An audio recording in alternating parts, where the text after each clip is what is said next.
Hola, qué gusto estar juntos nuevamente estudiando la palabra del Señor. Me acompaña Gloriana. Qué bueno que podamos compartir este tiempo juntos, ¿verdad? Un placer, ya ahorita en un nuevo libro también que estamos estudiando ahora.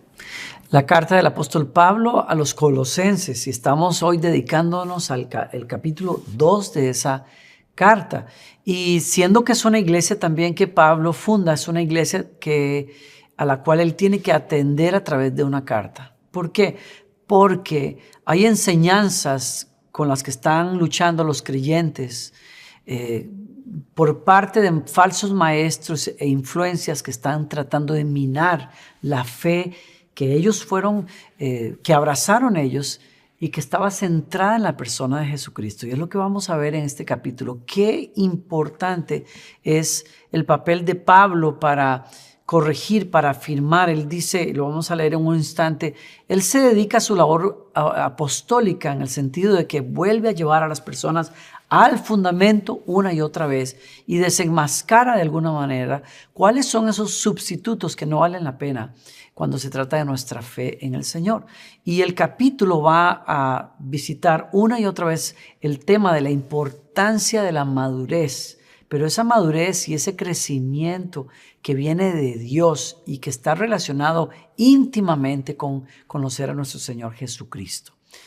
Entramos en materia entonces. Ahora, para poder hacer esto, vamos a tener que leer el verso 28 del capítulo anterior y ahí comenzamos. ¿Por qué? Porque hay una idea que viene desde atrás y de ahí partimos ya al capítulo 2, verso 1. Pero comenzamos entonces en el verso anterior del capítulo anterior y arrancamos allí. Por lo tanto, hablamos a otros de Cristo, advertimos a todos y enseñamos a todos con toda la sabiduría que Dios nos ha dado. Queremos presentarlos a Dios perfectos en su relación con Cristo. Es por eso que trabajo y lucho con tanto empeño, apoyado en el gran poder de Cristo que actúa dentro de mí. Quiero que sepan cuánta angustia he sufrido por ustedes y por la iglesia en la Odisea y por muchos otros creyentes que nunca me conocieron personalmente. Yo leí esto temprano y me tocó mucho darme cuenta que Pablo tenía muy claro cuál es su labor apostólica y pastoral, y yo lo tomé para nuestra labor pastoral. Nosotros tenemos que trabajar como Pablo lo hacía, y Pablo dice trabajo duro, arduamente. ¿Para qué? Para presentarlos a ustedes maduros. Nuestra tarea como líderes es ayudarle a las personas a madurar. A eso se refiere Pablo cuando habla presentarlos perfectos, es presentarlos maduros, que ustedes alcancen ese lugar de establecimiento en Dios y de fruto que se muestre en una persona madura. Y hablando de eso, ¿cuáles son las evidencias de la madurez espiritual de las que Pablo habla? Están en el versículo 2. En el versículo que sigue en Colosenses 2, el verso 2 dice Pablo, espero que con esto sean alentados sus corazones y unidos en amor, alcancen todas las riquezas que proceden de una plena seguridad de comprensión, resultando en un verdadero conocimiento del misterio de Dios. Y vuelve a decir, es decir, de Cristo. Me gusta eso que desde el verso anterior estábamos leyendo y él dice, los presento a Dios perfectos, pero ¿cuál es esa perfección que decía Pablo? En su relación con Cristo. Y vuelve a mencionarlo abajo. Y aquí es donde vamos a ver estas muestras de madurez. ¿Cuáles son las muestras de madurez en un cristiano? Subráyenlo allí porque está en el verso. Estamos ahorita leyendo en el verso 2 la nueva Biblia de las Américas. El primer versículo que leíste era la Nueva Traducción Viviente. Me disculpo que estamos cambiando de una versión a otra, pero me pareció interesante leerlo en esa versión primero. Muy bien. Pero a partir de ahorita vamos a estar viendo. Buen trabajo. ¿Okay? Y entonces, mira, hay tres cosas allí que marcan la madurez de una persona en Cristo. Uno es el ánimo, el aliento, tener un corazón animado. Una persona inmadura es una persona que se desanima fácilmente. Y ahí estamos los creyentes para animar al que es nuevo, al que está recién comenzando. Pero una persona que llega a madurar es una persona que mantiene su corazón animado, como Pablo dice. 2, Pablo dice el amor, subrayen por allí, unidos en amor.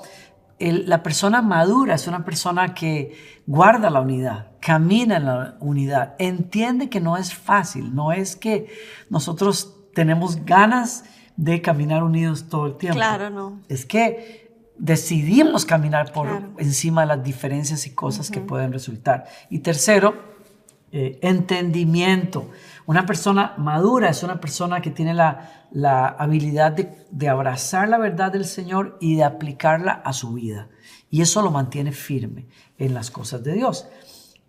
Este pensamiento nos lleva entonces al siguiente enfoque de Pablo, versos 4 al 7. Ahora, sí, es la necesidad, en esos versos del 4 al 7 vamos a ver que hay una necesidad de seguir creciendo. No es que llegamos a un punto de madurez y quiere decir que ya es el tope. De hecho, el conocer a Cristo es insondable, lo dice también la palabra de Dios. El conocimiento del Altísimo nadie puede terminarlo. Así que nuestro proceso de madurez no tiene un tope. No es como una academia en donde dice, ya, llegaste y te graduaste. No, pues te gradúas cuando te mueras. O sea, ahí sí. Ahí o cuando sí el Señor venga por nosotros. Claro, cuando lo veas cara a cara te graduaste. Pero mientras que estemos aquí, la madurez es un proceso de continuo crecimiento y de seguir progresando. Entonces leemos que del verso 4 al verso 7, voy a leer primero al verso 5, dice, esto lo digo para que nadie, presten atención a esto, para que nadie los engañe con razonamientos persuasivos, porque aunque estoy ausente en el cuerpo, sin embargo estoy con ustedes en espíritu, regocijándome al ver su buena disciplina y la estabilidad, esa es una palabra clave, y la estabilidad de la fe de ustedes en Cristo. Así es que Pablo comienza a usar ahí, amor, y podemos comentarlo brevemente a ambos aquí. Él nos está diciendo es clave que ustedes se mantengan creciendo, ¿no? Me hizo pensarme cuando leí esto también, digo, ¿dónde estoy yo con respecto al año pasado en mi caminar con el Señor? ¿Dónde estoy yo? ¿He realmente crecido en esta última etapa de mi vida con respecto a mi amor hacia Jesucristo, mi aprecio hacia su persona? Ay, qué lindo. Me hizo pensar mucho en esto porque es cierto, el día que no estamos progresando, estamos estancándonos. Y el día que un cristiano se estanca es una víctima fácil del engaño del enemigo. Y por eso es muy importante que nos dejemos confrontar por el Espíritu Santo con la verdad de Dios cuando leemos estas cosas. Hay que avanzar. Y Pablo usa unas imágenes muy bonitas, unas palabras para ayudarnos a entender lo urgente que es el progreso en la vida cristiana, el avance. Por ejemplo, en el verso 5, él usa el término disciplina y firmeza, que son términos militares. Está hablando de un ejército que se mantiene en su lugar, que se obliga de alguna manera a sí mismo a mantenerse en su postura y en su frente donde ha sido puesto.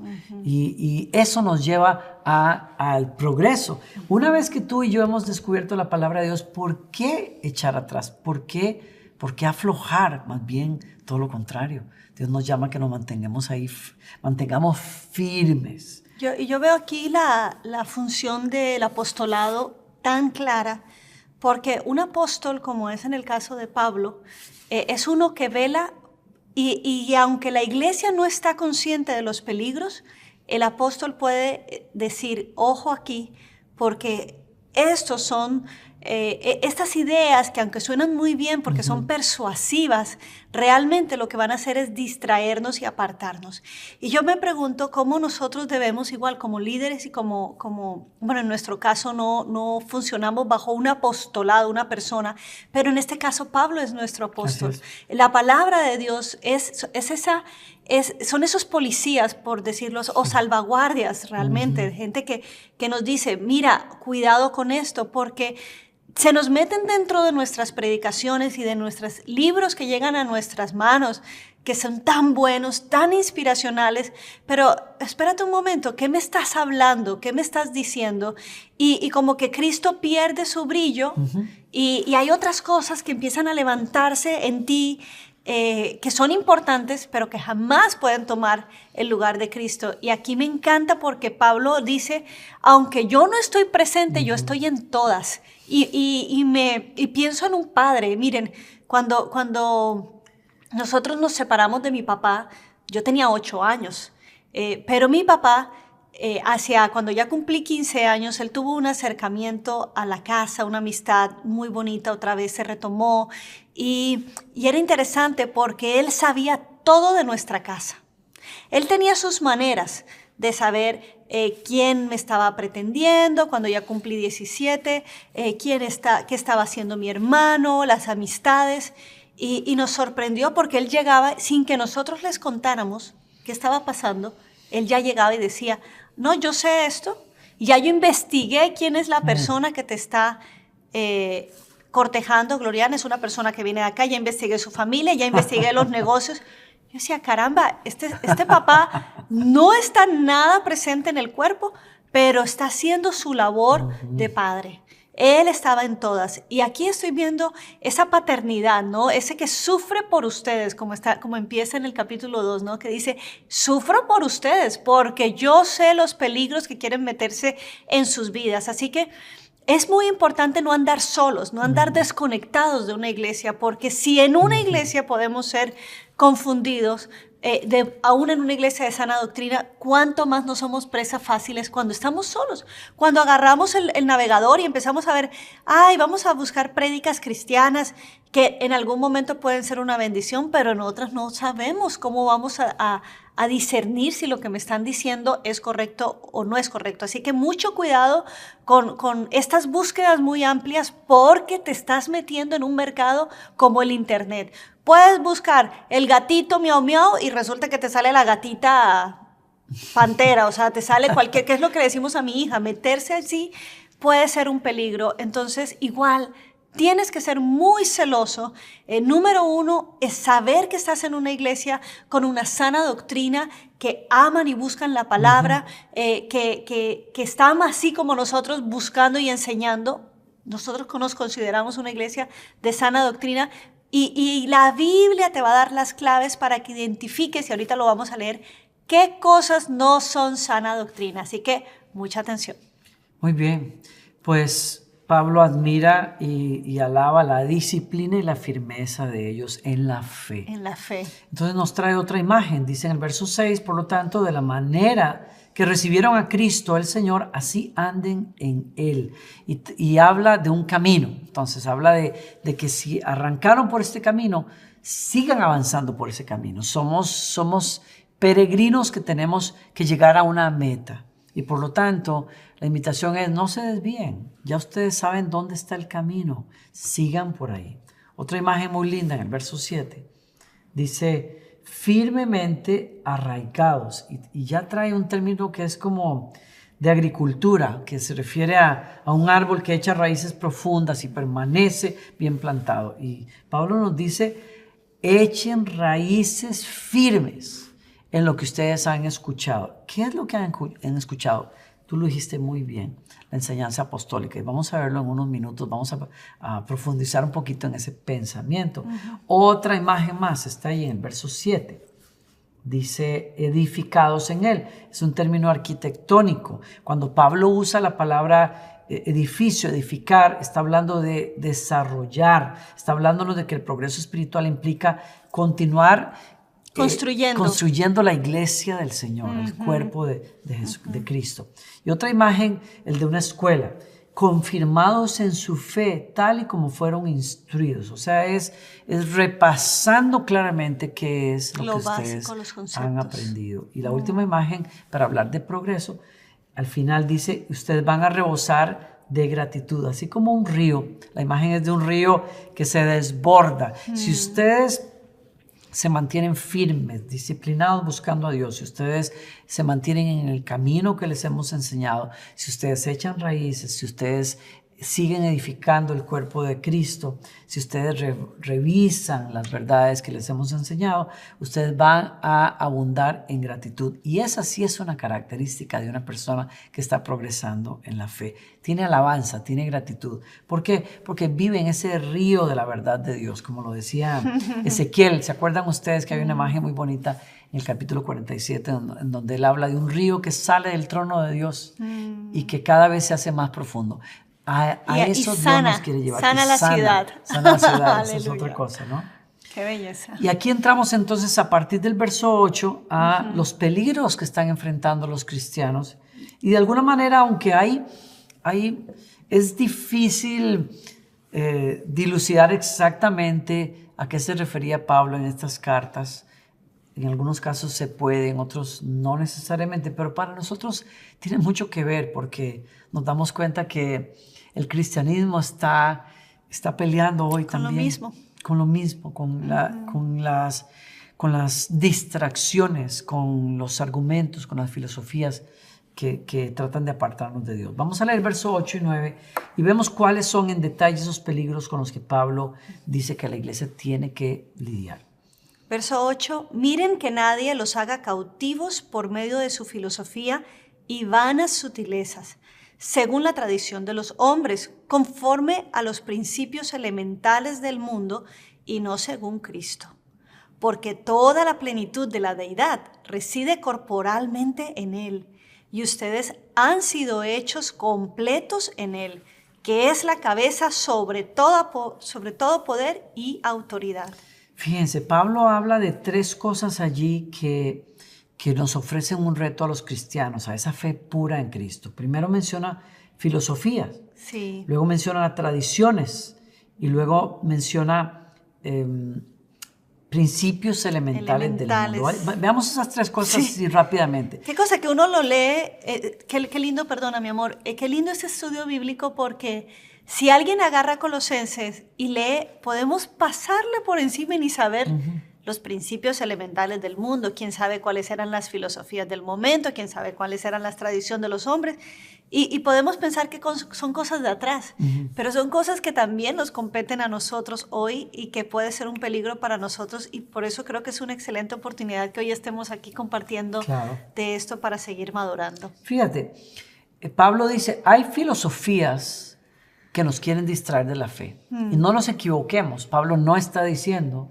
que nosotros no usemos el intelecto para profundizar en verdades acerca del ser nuestro, del ser y de la existencia y de la ética, por ejemplo, porque todas estas disciplinas de alguna manera nos pueden colaborar a conocer realmente las cosas de Dios y tenemos que echar mano de ellas en algunos momentos, pero hay una filosofía que busca la vida y la existencia completamente aparte de Dios.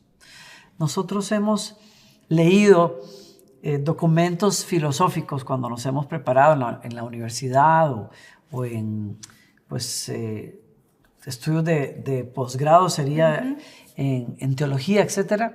Y nos damos cuenta, hay momentos en que uno se sienta a leer, y esto es tremendo, porque algunos de los filósofos más influyentes hoy día que se estudian en las universidades, cuando uno entra a leer sus tratados, sus posturas, son locura algunas cosas. O sea, las personas han llegado a hablar disparates, literalmente disparates.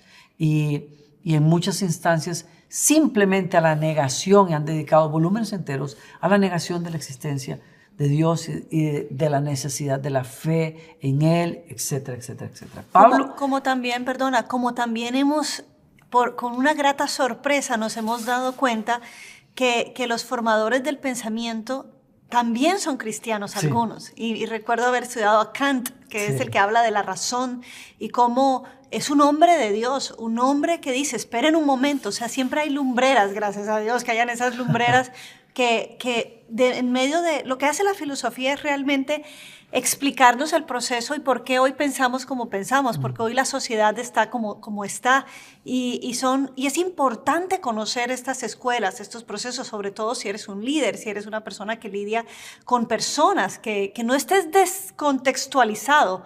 Esa no es traer la palabra y meterla aquí a lo macho, como decimos, a la fuerza, sino realmente en el proceso del pensamiento. Pero es importante darse cuenta que como hay personas y también hay filósofos que se han parado a esas locuras y con razón han defendido la fe.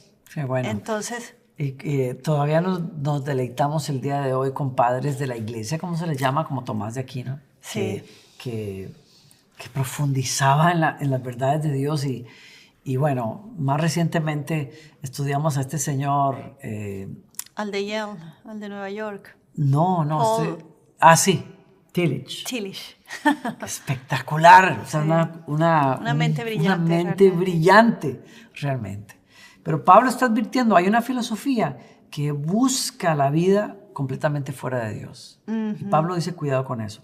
El otro elemento que es un enemigo es la tradición, pero la tradición como sustitución de la verdad de Dios también. O sea, hay que entender una cosa. Jesús criticó a los fariseos, les dijo, sus tradiciones han anulado la verdad de Dios, la palabra de Dios. Ustedes han dicho, sí, la escritura dice tal cosa, pero tú puedes darle vuelta a eso para honrar una costumbre que tenemos los ancianos y los líderes ahora. Pilas, o sea, hay que ponerse pilas con esas cosas. ¿Por qué? Porque a los seres humanos, no sé por qué la tradición nos significa una cosa que nos atrae muchísimo. Muchas veces queremos respetar normas, tradiciones que nos han enseñado nuestros abuelos, que se oponen a la verdad de Dios, pero como fue lo que me enseñaron, y como en mi familia siempre hemos creído eso, pues bueno, eso es lo que toca. No, señores. Por eso Pablo dice, cuidado con esas tradiciones. Vuelvo a poner balance a esto. Ustedes sabían que en la época de que Pablo escribió esta carta, existía la tradición oral apostólica. Es decir, todo lo que las iglesias trataban de practicar y guardar no se basaba en un libro que tenían en la mano. Nadie tenía libros, nadie tenía los rollos. No estaba el Nuevo Testamento terminado todavía. Entonces, ¿sobre qué se basaban los discípulos? Sobre la doctrina que los apóstoles enseñaron, el testimonio de las prédicas de Jesús, los milagros de Jesús, lo que ellos vieron, lo que ellos escucharon, la muerte y resurrección de la que ellos fueron testigos, y luego la revelación del Espíritu Santo acerca de cómo interpretar la vida, la prédica, la obra, la muerte y resurrección de Jesucristo. Y eso es lo que hacen los apóstoles. Y eso se pasaba, se hablaba de los apóstoles a los líderes y de los líderes a la iglesia. Es la tradición oral apostólica. De eso no está hablando Pablo. De esa tradición es que viene finalmente el Nuevo Testamento como una revelación de Dios para nosotros.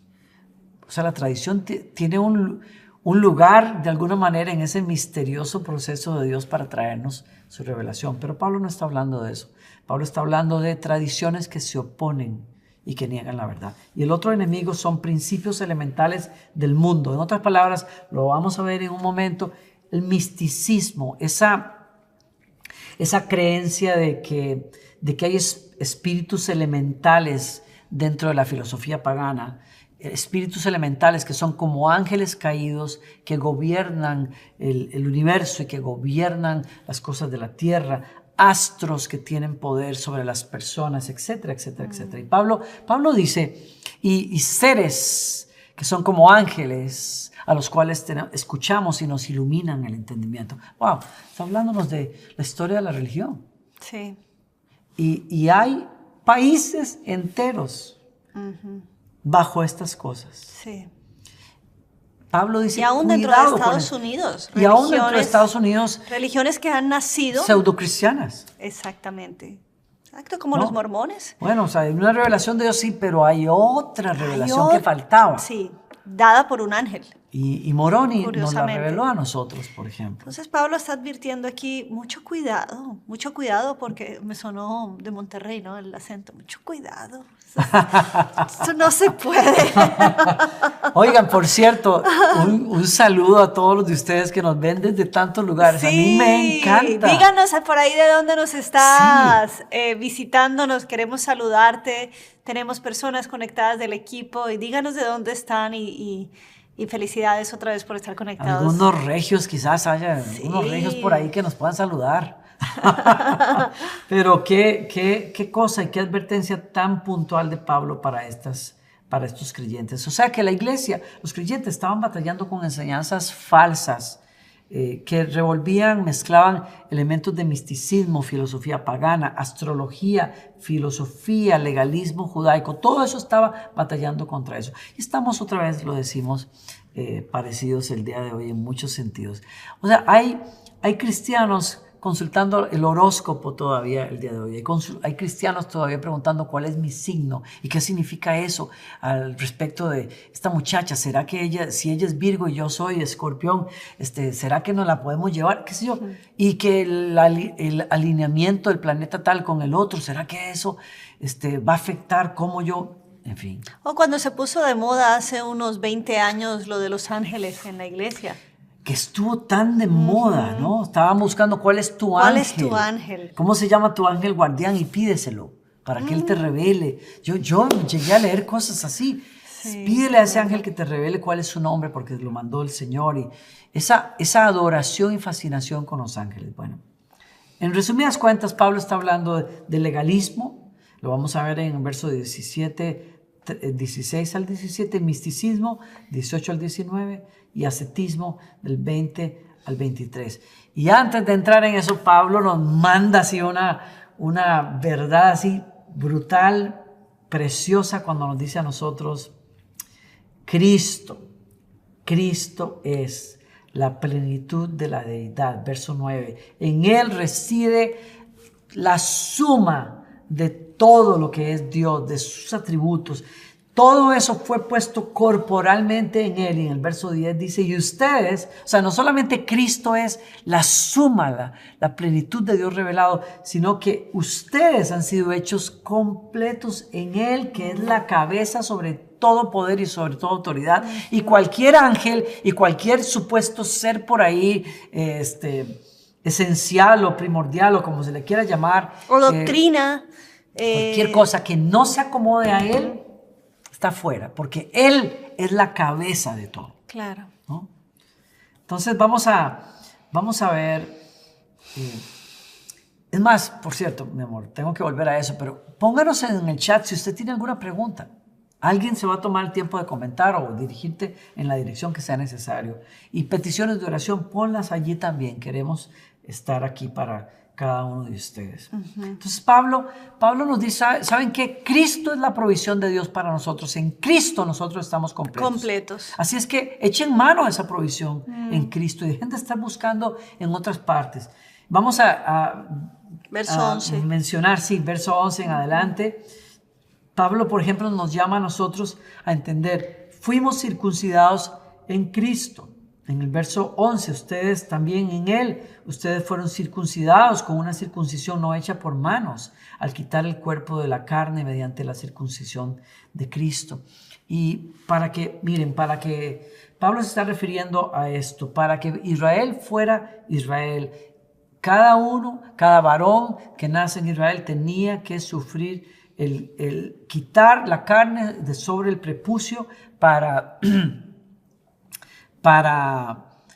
marcarlo como yo estoy en alianza con Dios. Claro. Y entonces las bendiciones de Dios tenían que caer sobre mí como pueblo de Israel. Pablo dice, para que nosotros seamos parte de lo que Dios ganó en Cristo Jesús, no necesitamos sacrificar nuestro cuerpo y hacer ciertas cosas externas, porque en realidad cuando Cristo murió por ustedes, Cristo quitó de ustedes, le quitó a la naturaleza pecaminosa que los obligaba a pecar, le quitó su poder. No es que dejaremos de luchar con esa naturaleza, pero Jesús le quitó el poder que tenía sobre nosotros. ¿Para qué? Para que ahora seamos libres para obedecer a Dios por el poder del Espíritu Santo. Y eso es un derecho que tenemos como hijos de Dios. Vamos a otro verso, versos 12 y 13. Pablo nos dice, estamos vivos en Cristo Jesús, tenemos una nueva vida. ¿Quieres leer, mi amor? Habiendo sido sepultados con Él en el bautismo, en el cual también han resucitado con Él por la fe en la acción del poder de Dios que lo resucitó de entre los muertos. Y cuando ustedes estaban muertos en sus delitos y en la incircuncisión de su carne, Dios les dio vida juntamente con Cristo, habiéndonos perdonado todos los delitos.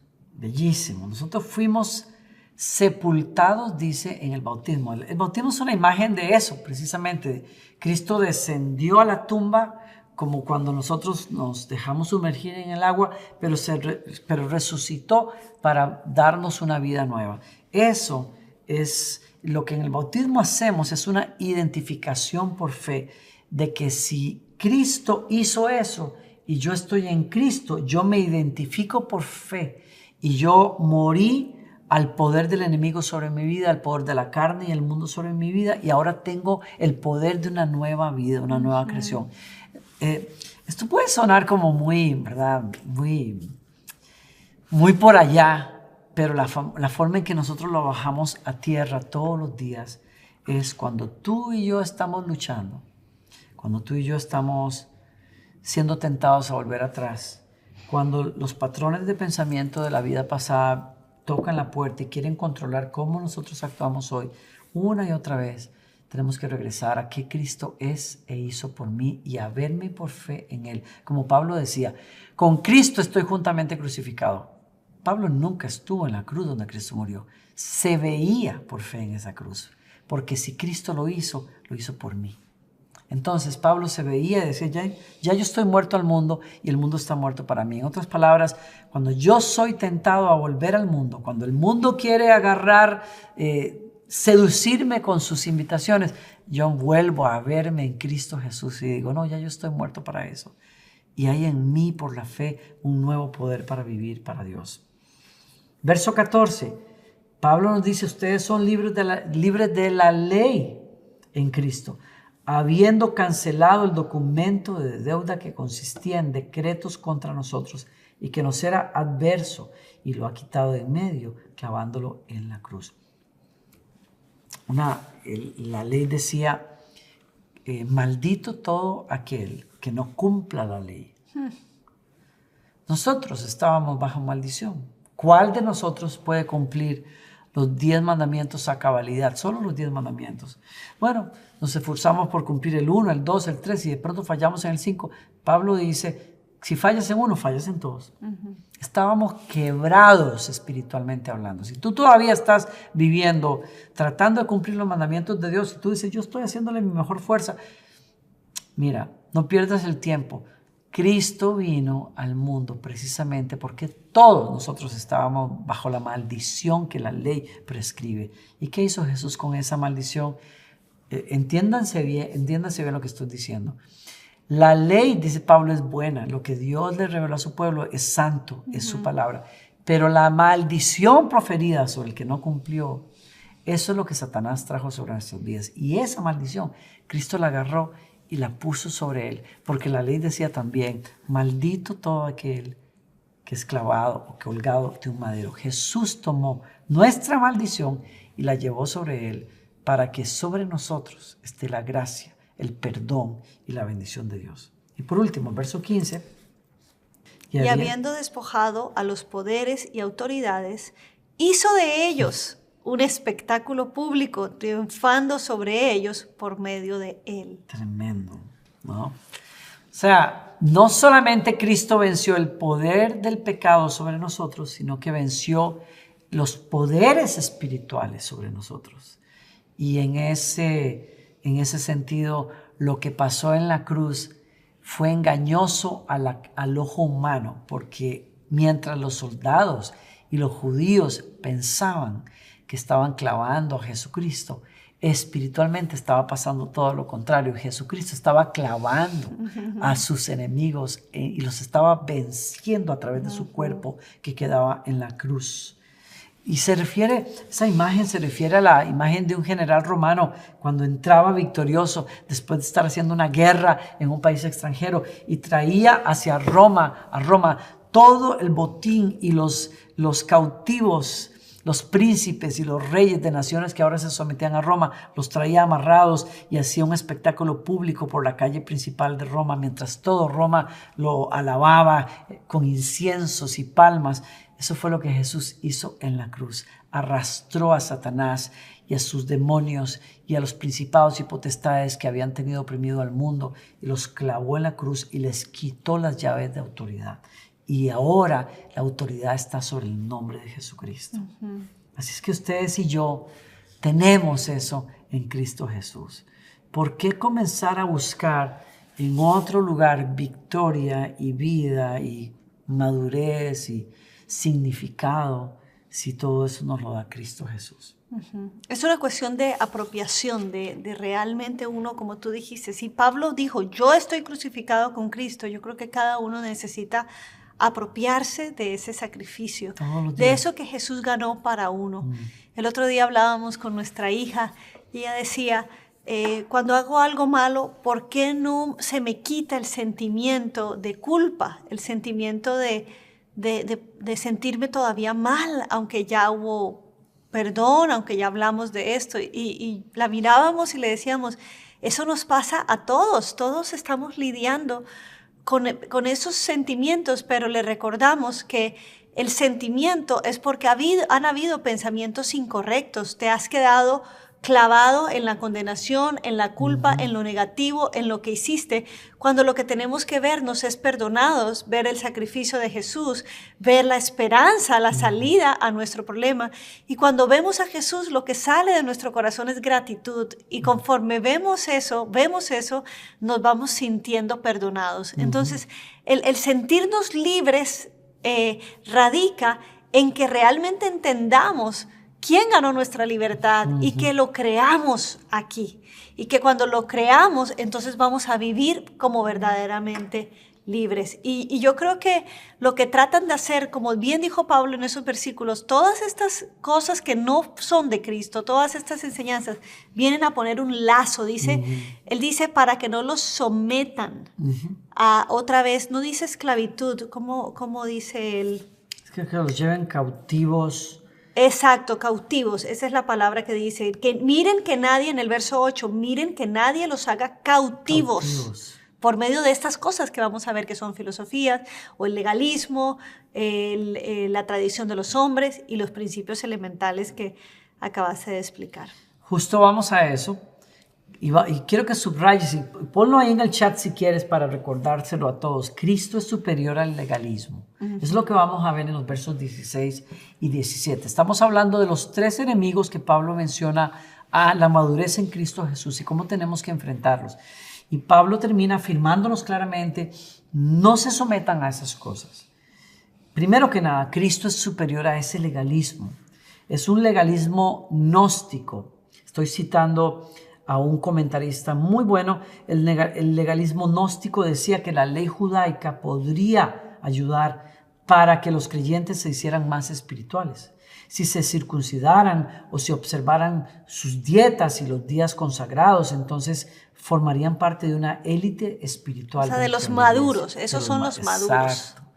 Y desafortunadamente hay personas todavía hoy con ideas así. ¿De qué está hablando Pablo? Miren el verso 16 y 17. Por lo tanto, que nadie se constituya en juez de ustedes con respecto a comida o bebida, en cuanto a día de fiesta o luna nueva o día de reposo. Cosas que solo son sombra de lo que había de venir o ha de venir, pero el cuerpo le pertenece a Cristo.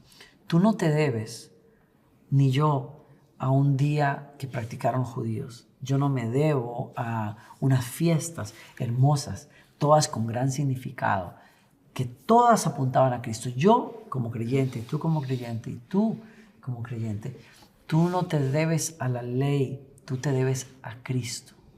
Y en Cristo la salvación viene por gracia y la santidad es obra del Espíritu Santo en nosotros. No obedece a qué como o qué dejo de comer, por ejemplo.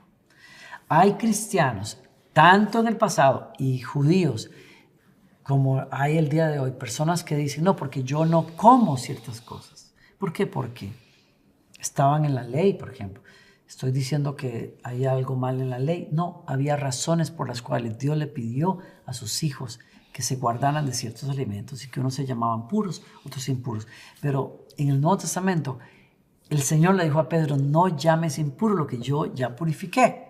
Pablo dice, entre ustedes hay gente que quiere comer esto y que no come lo otro y el que deja de comer critica al que está comiendo. Pablo dice, si tú quieres dejar de comer X cosa porque consideras que, pues deja de comer y hazlo para ti.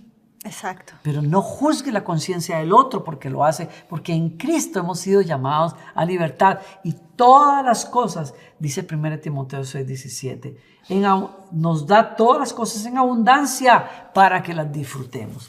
Entonces hay otros que dicen, no, es que los cristianos deberían de reunirse en el Sabbat, porque el Sabbat es el día que el Señor ordenó, pero Cristo resucita el primer día de la semana. Y entonces los cristianos durante la historia nos reunimos a adorar a Dios. ¿Nuestro Sabbat es el domingo? No, es que Dios le dio esa orden a su pueblo, sí, a Israel, pero a nosotros Cristo nos constituye en el octavo día, el día de adoración a Dios. No lo hacemos para cumplir una ley, lo hacemos para adorar a Dios. Y Pablo dice, algunos guardan X día, algunos ven todos los días como el día del Señor, otros ven X día. Sin trabajo. Sí. Entonces, cuidado, ojo con eso. Sí. Hay personas, hoy está muy en boga que los cristianos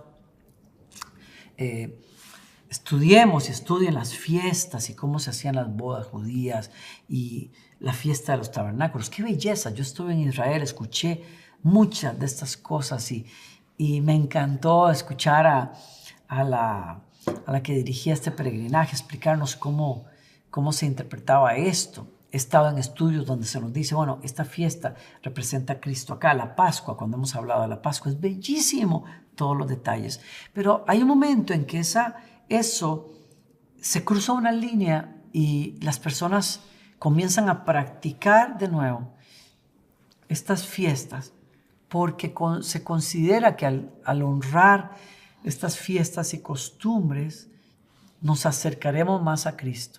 Y ahí es donde hay... Y eso no es la madurez. Fácil, y creo que este es el meollo de este estudio. La madurez no está en la práctica de tradiciones o en dejar de hacer cosas, que sería el legalismo, dejar de hacer ciertas cosas o someterme a disciplinas espirituales como es este tipo de hacer cosas, cuando realmente es el caminar como persona en mi corazón, en aplicar la verdad de Cristo a mi vida todos los días y permitirle al Espíritu Santo que me revele más de Él para ponerlo en práctica en mi vida. ¿Me permites? Bueno, veo otra tendencia que tenemos y es hay una fascinación en el cristiano evangélico, en particular en Latinoamérica, por encontrar si yo soy de la tribu de los sefarditas y de dónde vengo yo, porque yo vengo de España, no sé qué. Yo he visto eso una y otra vez en las personas que andan averiguando y que, yo tengo el apellido Montero. O sea, me han dicho, alguien me dijo, los Montero vienen de tal parte de España y ahí los judíos se cambiaron el apellido y se van a investigar por ahí las raíces. Y yo digo, bueno, qué bonito de pronto darme cuenta que... ¿Y qué al final? No, y que cuando compras de estos websites que te llevan tu genealogía, te ponen que eres descendiente de indio con chino. No vayamos ahí. Y te ponen para todo el mundo, o sea que se dañó eso. Se dañó eso.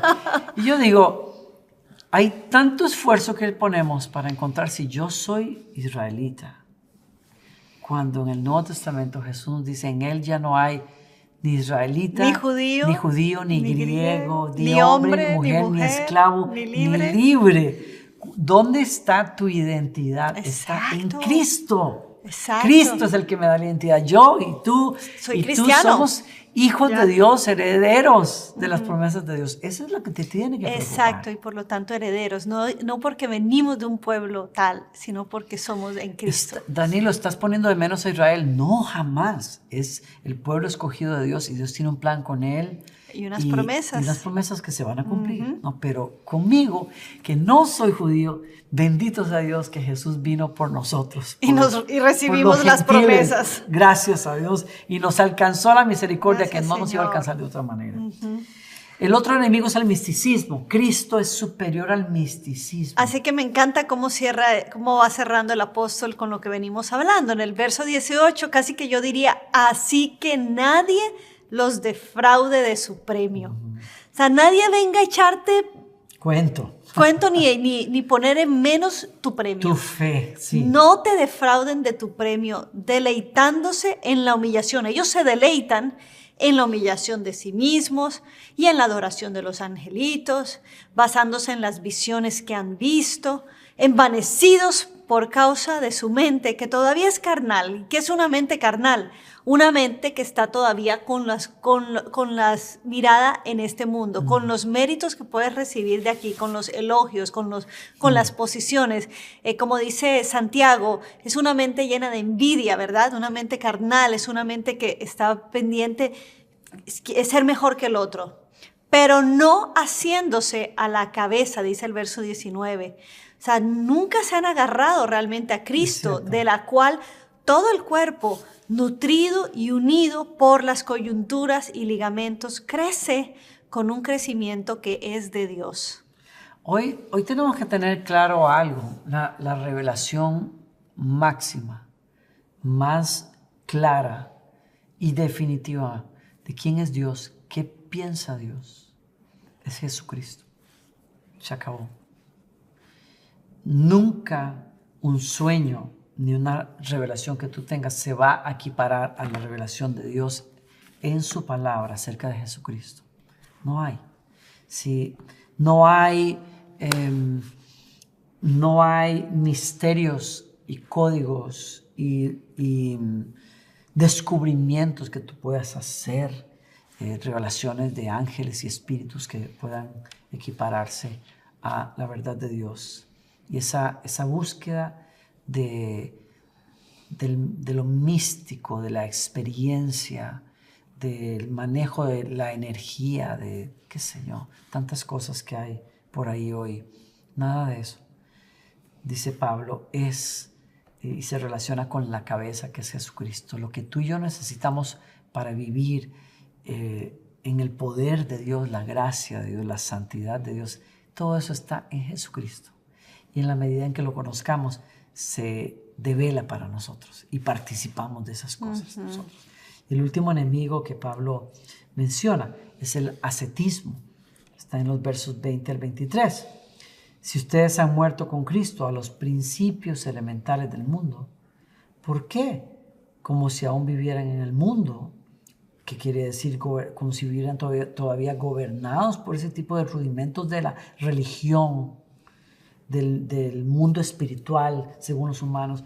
¿Por qué se someten a preceptos como no manipules, abstente de ciertas cosas, no gustes, no toques? Todos los cuales se refieren a cosas destinadas a perecer con el uso, según preceptos y enseñanzas de hombres. Yo estuve, por cierto, me tengo ahí, porque yo estuve suscrito, fíjate, a un blog de liderazgo personal que me llamó mucho la atención. Y este es un escrito, grabado también por un gurú de liderazgo muy, muy popular en los Estados Unidos. Me pareció muy interesante, me capturó una serie de pensamientos que él puso en Instagram. Y entonces me suscribí para estar recibiendo. No me tomó mucho tiempo darme cuenta que todo giraba alrededor de el poder del ser humano para llegar a ser mejor. Todo, pero era una insistencia en ese tema, y cómo él le prestaba atención a los filósofos y a los pensadores estoicos griegos, y etcétera, y traía todo ese tipo de pensamientos allí. Y cancelé mi suscripción a aquello. ¿Por qué? No es porque yo tenga miedo de leer esas cosas, porque hay que leerlas, hay que entender de dónde la gente está tratando de agarrar para desarrollar el potencial en la vida. Incluso ellos decían el potencial espiritual, pero nada tiene que ver con Dios. Y ahí es donde se vuelve engañoso. La iglesia cristiana se ha sentido seducida por años a la disciplina personal como un camino para llegar a ser un cristiano mejor, maduro. El apartarme de ciertas cosas, el vivir en la montaña, el irme a un lugar religioso donde yo me separo del mundo, a no tocar ciertas cosas, a seguir ciertas disciplinas de un maestro por allá, etcétera, etcétera, etcétera. Pablo dice, todo eso tiene apariencia de sabiduría en la religión humana. Aquí está todo. Tremendo. Verso 23. Claro, por eso es fascinante. Por eso es que yo me suscribí, porque yo sé cómo esta persona... dice, tales cosas tienden a la verdad, pero no son la verdad. Pero no son la verdad. en la humillación de sí mismo, en el trato severo del cuerpo, una autodisciplina. Es que hay que dejarse cosas. Hay personas que tienen una autodisciplina que es admirable. Hay personas, y vamos a aclarar esto, ¿cuántos gurús hay de dietas en internet el día de hoy? Personas que te enseñan el valor de los alimentos, qué comes, qué no comes, qué te hace daño. Hay personas que son admirables en eso, pero cuando se utiliza la disciplina personal como un medio para lo espiritual, estamos entrando en terreno peligroso. No, y también me encanta cómo lo termina Pablo, porque dice que estas cosas carecen de valor alguno contra los apetitos de la carne. O sea que al fin y al cabo me dan una apariencia de piedad y de espiritualidad, pero en el fondo no tienen ningún poder para ayudarme a ser libre de los apetitos de mi carne. Exactamente. Y por eso es que hay tanto, aún dentro del cristianismo, tantas máscaras, tanta hipocresía, o aunque yo no toco, porque como me abstengo de pecar en esto, entonces me abstengo, pero en el corazón, como dice Jesús, el pecado está en el corazón. Y la envidia, Entonces, la y el competencia, único que puede sacar esto es Cristo. ¿En qué sentido? Cuando recibimos a Cristo, Él nos da el Espíritu Santo, y el Espíritu Santo es el que nos va a señalar esas áreas oscuras de nuestro corazón.